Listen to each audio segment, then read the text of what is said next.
Well, it's interesting you use the phrase contemporary. I'm not sure how contemporary it is actually. It's really more like an eternal return. I mean, ever since the 1920s, when you had a kind of nativist movement that seized an enormous amount of power, basically ran the state of Indiana and dictated our immigration policies in the 1920s, through McCarthyism in the 1950s, through the John Birch Society and those elements in the 1960s.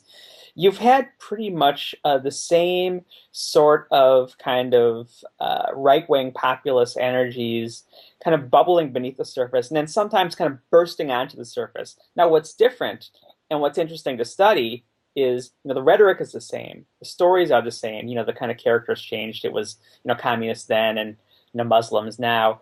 But what really has changed now from, say, the 60s is the media vectors. I mean, since you have Fox News, and since, much more importantly, since you have a mainstream media that's basically willing to give a hearing to anyone who represents, quote, one of the sides of the debate, right? Since every media discussion is framed in terms of he said, she said, they're always on the lookout for people who claim to be the voice of the authentic right-wing heartland folks. So that's changed enormously. So what you have is the same sort of energies given much wider currency in the mainstream for two reasons. I mean, one is because of the media shifts I've mentioned, but the other was because through most of this period, you had people on the right and in the Republican Party who were censoring basically the extremists. You had the William F. Buckleys who